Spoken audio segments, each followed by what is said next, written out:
discussion. I'm Gianna Vasilakos, and with me today is Linda Drake of SUNY Oneonta Center for Social Responsibility and Community, and Jill Stafford of Alumni Affairs. One of their most recent outreach campaigns is a continuing flood relief effort following Hurricane Irene here in central New York. Welcome to the both of you. Before we get started, we will have a video highlighting some of your efforts over the past few months. Let's take a look.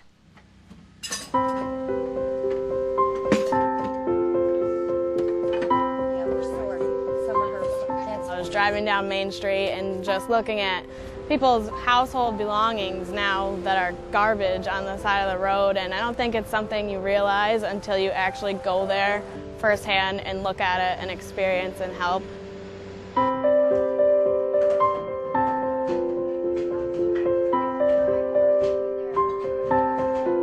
Well, I'm from Owego. Owego got hit really hard by this flood, and I know exactly what it's like for these people to go through this and what it's like to get the help for this. So it's a good feeling to come out and help people.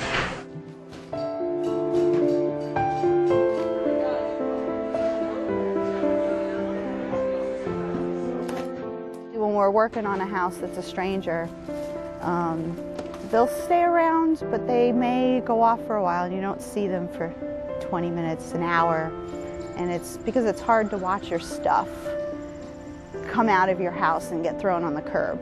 It's really hard.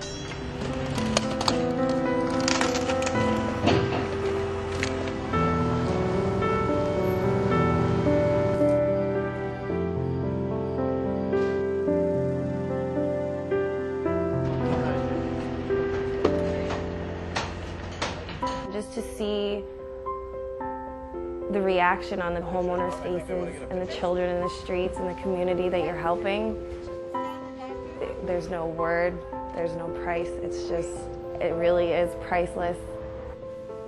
We get to go home. These guys have nothing to do but this. So we're young, we're energetic, we're strong. We can do it and we can help. And the sooner we help, the better everybody, quicker everybody can get back on their feet.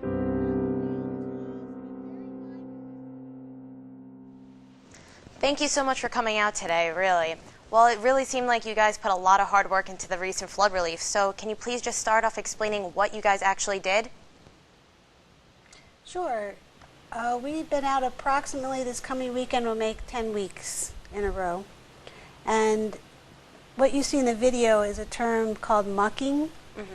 And basically what we've been doing is mucking houses, and that means that once the water has entered the home into the first floor, well, even the basement, one has to take out all the insulation, all the contents of the home, everything on the walls, so that it comes down to the bare bones when you're finished, including pulling all the nails out.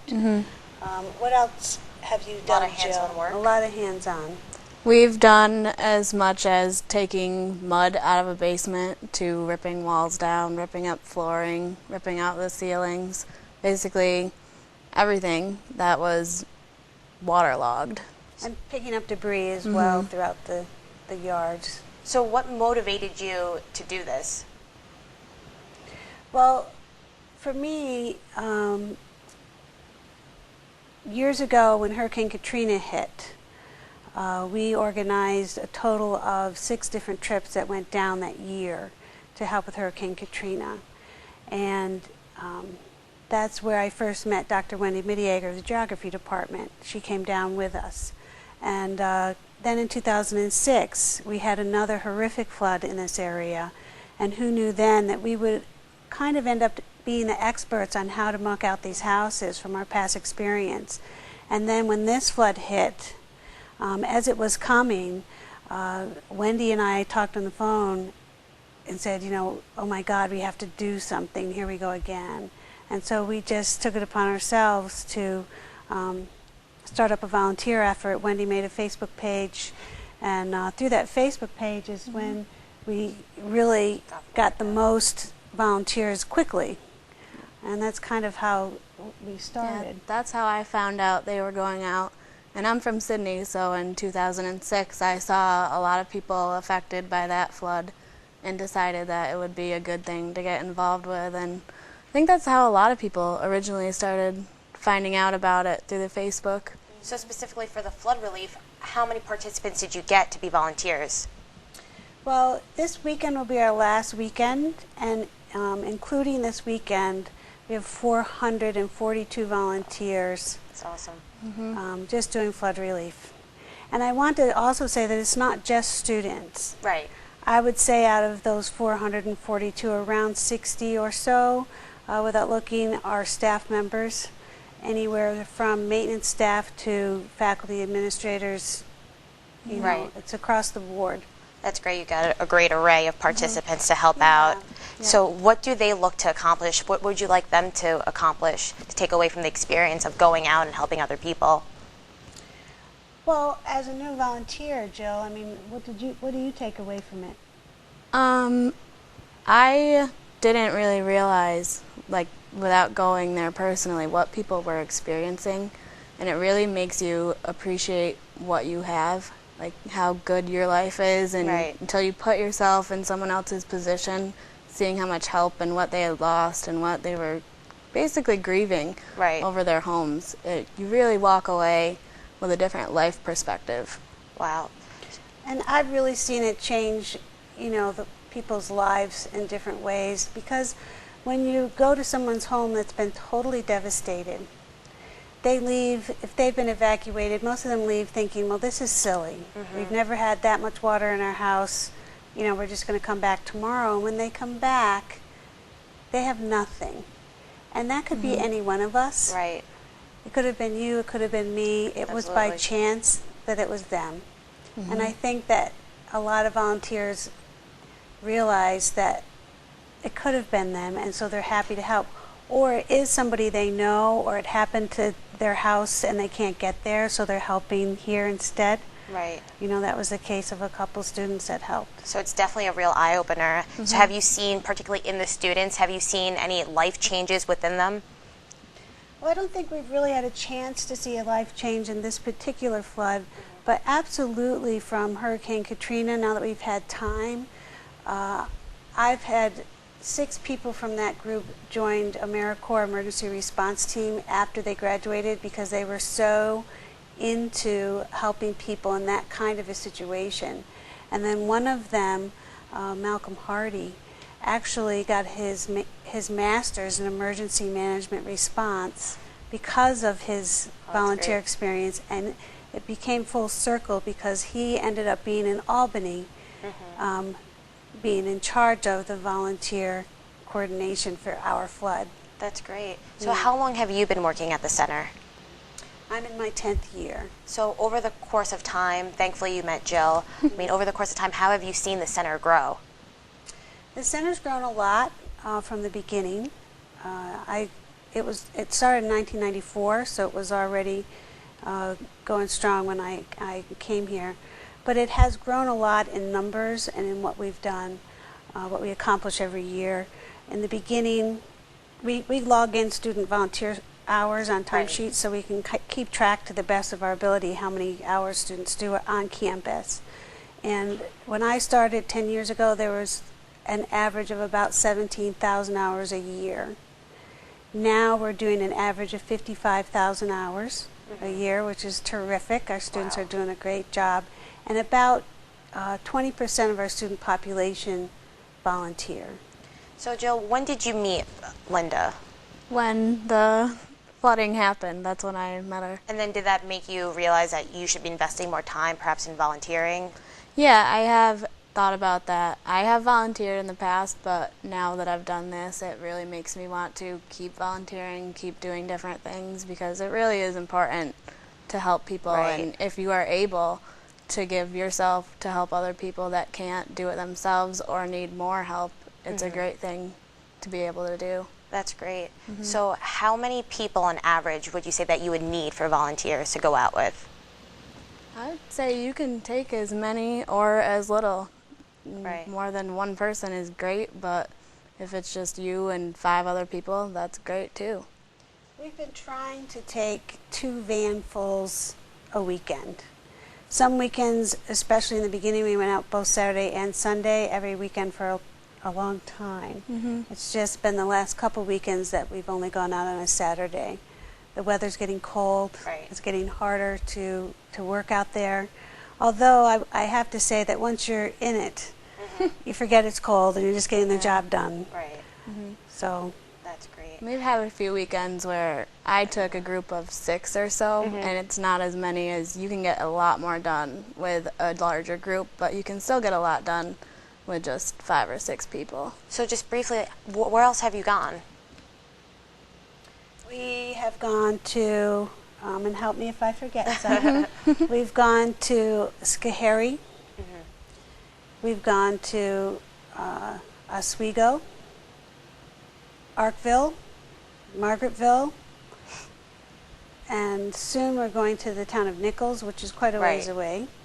Am I leaving out any? Sydney, did you say Sydney? Sydney, yeah. Sydney, Fleischmann's. Now, in any of these efforts, did you ever feel almost if it was hopeless or anything like that? I think that it's, and help me out, you know, I think that in the beginning when students first see the devastation, they think, oh my God, this is hopeless and helpless. But then once they start working, they realize that they are making such a big difference in the homeowners' lives. And when they're thanking them and are so grateful for what they're doing, they don't feel hopeless anymore. Yeah, I remember the first weekend I went, I drove to Schoharie, and that was when I first met Linda.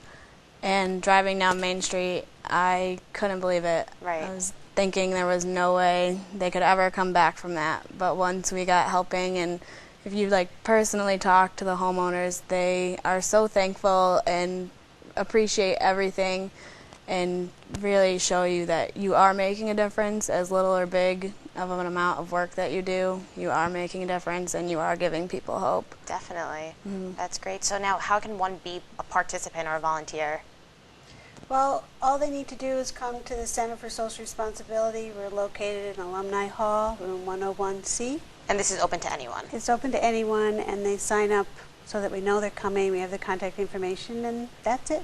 Just as send easy them as out? that. Great. Now, do you do anything else? Do you give them any, say, goodie bags, perhaps the people that are victimized of any special products or needs, or are you guys putting just in your time and effort? We're just putting in our time and effort, but I will say that this flood relief effort has not just been physically volunteering on weekends. The campus has been amazing. There have been so many people that have donated countless amounts of baby products, food products, clothing, and other things. Their time, not with us, but going to schools to help them clean that out, and just doing things on their own too. So it's really been a campus-wide effort. That's great. So have you been emotionally affected by any efforts that you've been out to? I definitely have. I found myself the first couple of weekends having to step aside and take a minute to breathe and think about it, just because it's terrible. People have lost everything, and I can't imagine being in their position, and they're so strong about it, and you have to think, they're this strong, I need to be stronger. So what kind of feedback have you gotten from those that have been hurt by anything? Well, I think it depends on their stage of where they are, too, and how emotional they are. And that's when I get emotional, is when they start crying or leaning on my shoulder, and then that's hard for me to keep it together for them. And it's okay to cry with them, but that's when I really, really, really get emotional about it. And I've had one of the houses that we did in Schoharie, he sent us a letter and said, I had no hope until you came. Thank you for giving us hope.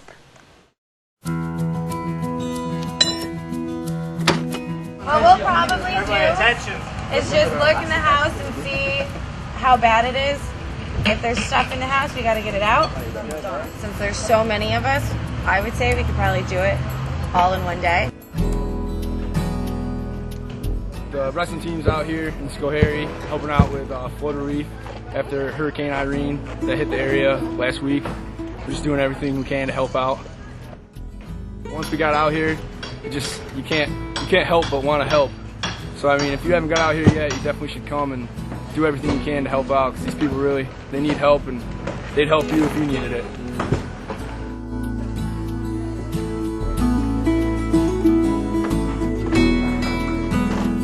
I'm from Owego. Owego got hit really hard by this flood, and I know exactly what it's like for these people to go through this and what it's like to get the help for this. So it's a good feeling to come out and help people.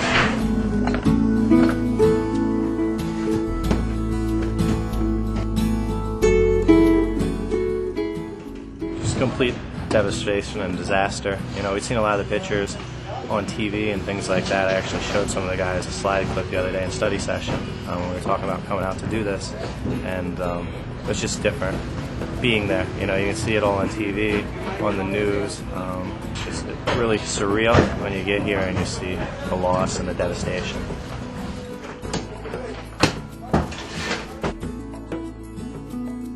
We're hoping to get this house completely stripped and gutted, and hopefully that'll save this gentleman, Eugene, hopefully thousands of dollars in renovations. He's got a bunch of wrestlers here that are helping out.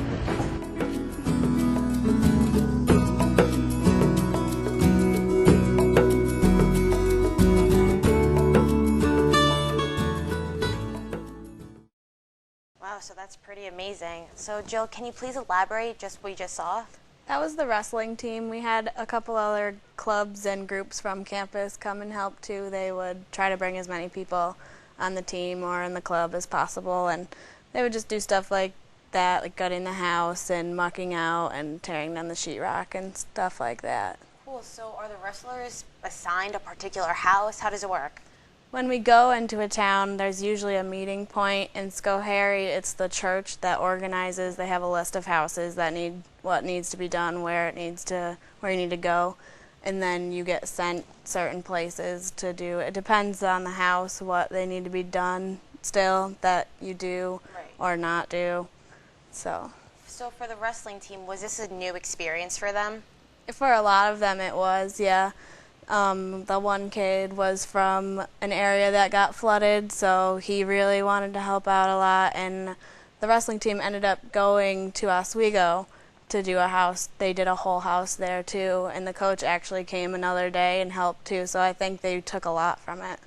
So did you see a lot of teamwork within them? Yeah, definitely. Everyone that has volunteered, all the students and everyone, teamwork, everyone has been so great about working together. Awesome. And do you keep in touch with the people after helping them out?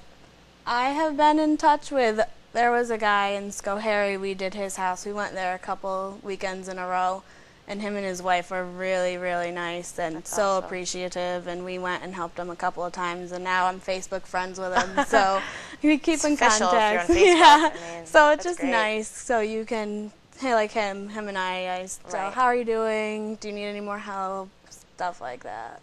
I mean, looking from the video, it did seem like pretty beautiful weather out there. And unfortunately, with the winter approaching, what's next?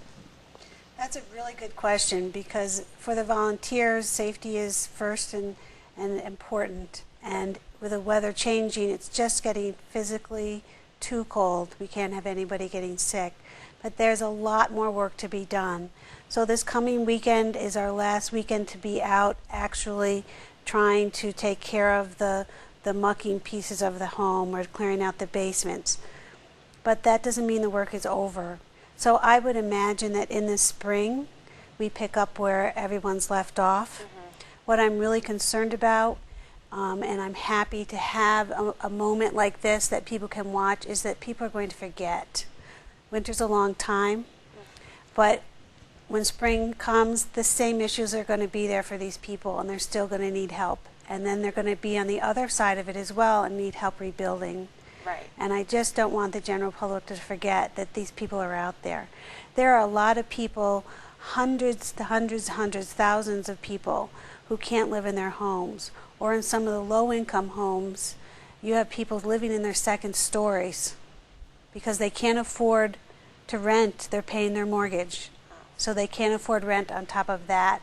And there's mold in their basements, and it's going up to the second floor, and it's very unhealthy for these people. So that's why we were trying to go out as often as we could, because it's urgent to get the debris out, to get the mold out, so that these people can stay there and be healthier. Right. And so keep the donations coming, because people are still going to need the support with food and you know, baby supplies, things like that, but not to forget them in the spring too. Right. So are you able to touch base with a lot of the volunteers often, or is that kind of a problem? Because everyone's just so busy with schedules and everything. Well, I actually, through the center, we have a database of everyone that's volunteered and everyone that chooses to be notified when there's events. So we keep in touch that way through all of our volunteers. And for this particular relief effort, we have our own database, so I can just push a button and send all 442 of us an email that says, hey, you know what, we're going to do this again. That's great. So personally, how do you each feel about being part of such a great group, such a great organization, going out to help other people, putting yourself aside all the time? That is your job. How do you feel to be part of that? It's been awesome. I've met a lot of people that it really gives you faith in society, I guess, to know that there's other people that are willing to give up their own time to help others.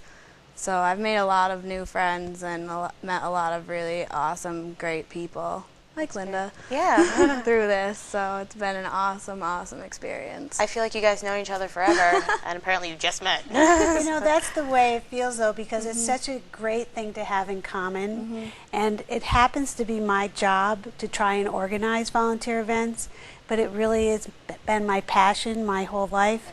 So I often say I have the best job at the university because I get to do what I like to do every day, but it always involves helping others. And then I get to see the light bulb going off in the students to say, wow, that was great, I'm going to do that again.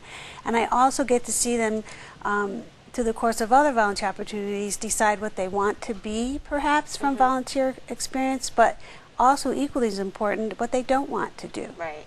And that's important, too. That's great. So specifically for someone that's been doing this for quite some time, how have you grown from your first experience to present day? My first experience in flood relief? Yeah. Well, sometimes I wish I didn't know so much about it. But it's been, for me, for the county and for neighboring counties, it's been a good time professionally to network and get to know other people from other emergency response teams throughout the county, and that's going to help from further volunteer opportunities in the future, for sure. So what kind of relationships, other than those going out there to help, like officials and people of that nature, how have you grown with them? Working police officers, firefighters, or anything like that? I wouldn't say police officers necessarily, although they're very much a part of the emergency response teams in the beginning. But I would say to reestablish connections with the Red Cross.